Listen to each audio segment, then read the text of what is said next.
Hello everyone, welcome to our channel. In this lesson, I want us to discuss biology form 4, topic genetics. The subtopic we need to discuss is the chromosome. You need to know that chromosomes are the red-like structures which are found in the nuclei of a plant and animal cells. They usually contain genetic material called DNA, that is deoxyribonucleic acid, whereby each chromosome is made up of two parallel structures and they are called chromatids, whereby each pair of chromatid is connected at one point by a structure called centromere. So chromatids are connected at a point called centromere. In a body cell, that is somatic cell, each pair of chromosomes has the same length and shape but different versions of the same genes, and therefore they are called homologous chromosomes. Now, during sexual reproduction, each parent contributes one of the chromosomes of the homologous pair. Along the length of the chromatid, there are structures called genes. Now, genes, they are usually found in the DNA, and these are hereditary materials. Now, this is how a chromosome looks like.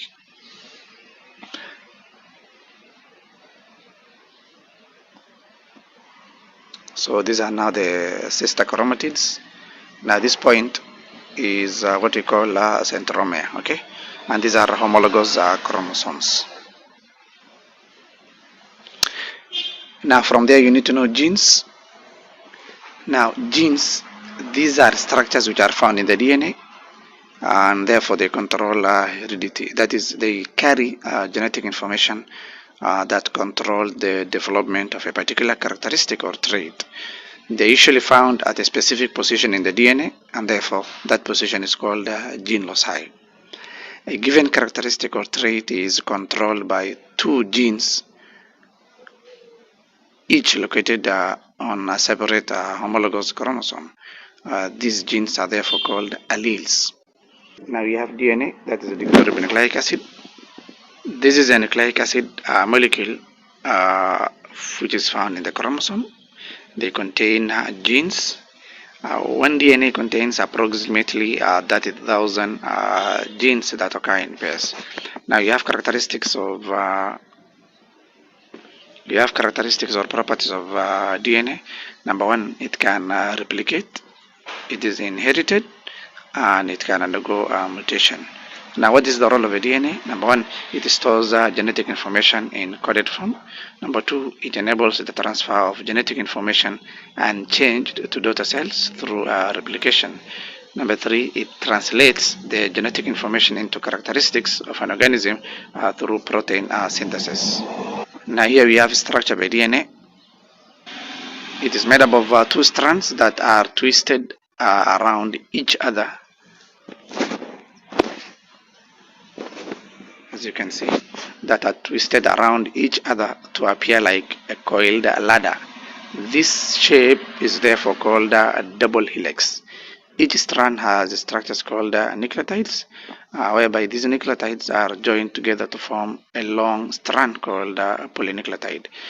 So as you can see, the double strand, they are twisted, and therefore it forms like a coiled ladder, hence it is called double helix. Next, you need to know structure of a nucleotide. You need to know structure of a nucleotide. It consists of three parts. Number one, you have a pentose sugar, that is a 5-carbon sugar. Number two, you have a phosphate molecule. Number three, we have a nitrogen base. So you can see nitrogen base. We have pentose sugar, that is a 5-carbon sugar, right? And then you have nitrogen base. The sugar in DNA is called deoxyribose, while the sugar in RNA is ribose. The phosphate groups are important because they link the sugar on one nucleotide onto the phosphate of the next nucleotide to make a polynucleotide. Now there are four nitrogen bases, namely you have adenine, denoted as A, you have cytosine, C, you have guanine, G, and you have thymine, T. In RNA, thymine is usually replaced with uracil, that is U. In DNA, the four bases are thymine, adenine, cytosine, guanine, While in RNA, the four bases are uracil. Remember, diamine is replaced with uracil. Number two, we have adenine, cytosine, and guanine. So the difference between DNA and RNA is that the DNA has diamine as one of the nitrogen base, while in RNA it has uracil. Now you have structure of a polynucleotide. It consists of several nucleotides. A polynucleotide is also called DNA RNA strand. Twisting of the two polynucleotide strand is brought about by joining of the bases by weak hydrogen bonds. The linking or joining of the bases is called pairing. In DNA, adenine and diamine always join together, that is at. Cytosine and guanine always join together. In RNA, cytosine and guanine always join together. Adenine and uracil always join together, as you can see in this diagram. So you can see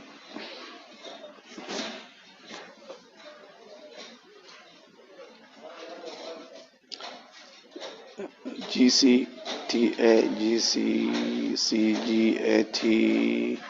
GCAT, TA, GCGAT. So this is now DNA. Why? Because there is no uracil. Now, what is the differences between DNA and RNA?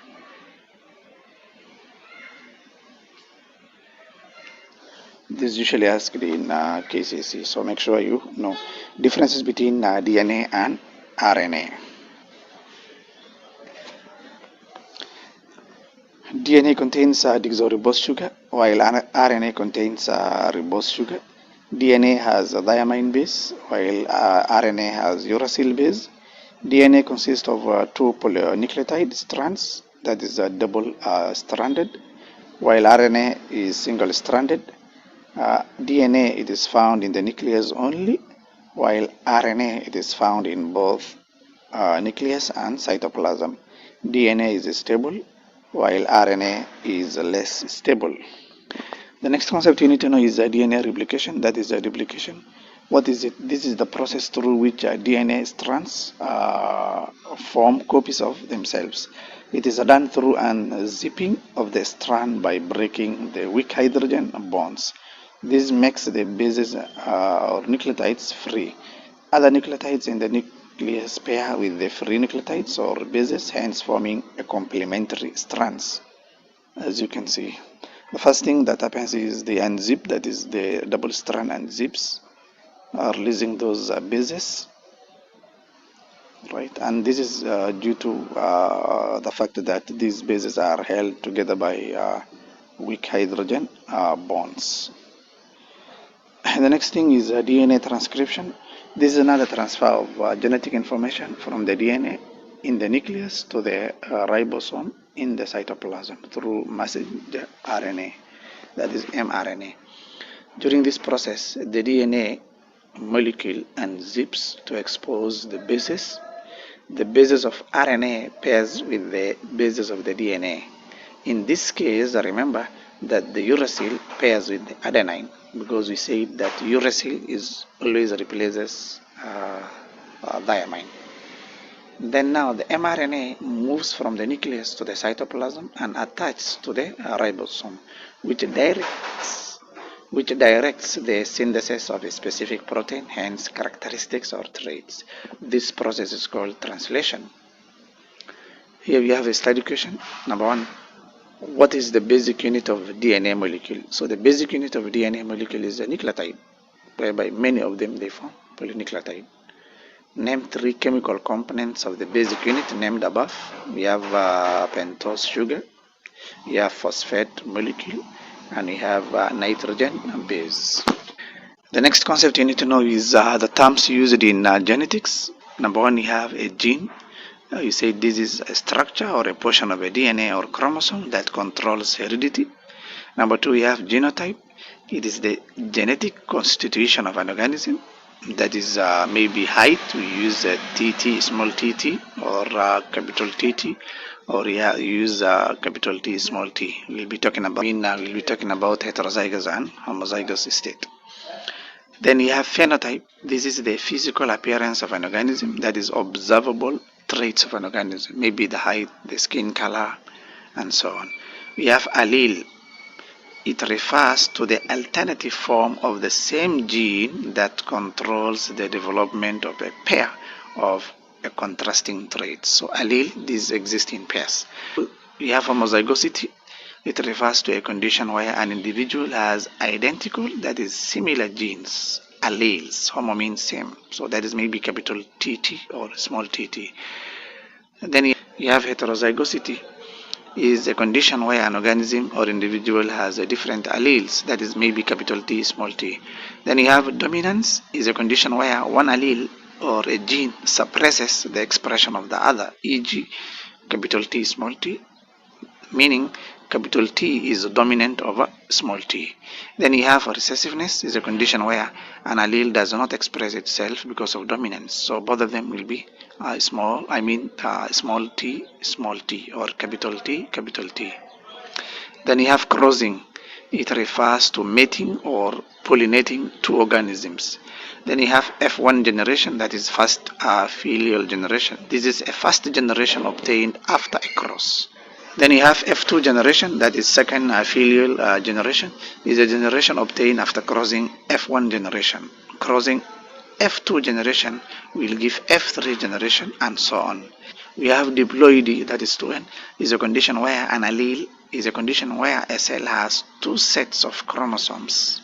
The cells in diploid forms are body or somatic cells. We have haploidy, that is N, is a condition where a cell has one set of chromosomes. The cells in haploid forms are sex or reproductive cells. We have polyploidy, is a condition where a cell has more than two sets of chromosomes. That is a triploid, 3n, tetraploid, 4n, or pentaploid, 5n, and so on. We have hybrid. It refers to the offspring obtained after crossing two superior organisms. We have hybrid vigor, refers to increased performance of the offspring than the parents due to crossing two superior parents. That is the end of our lesson. For more videos, we request you to subscribe to our channel. Thank you so much.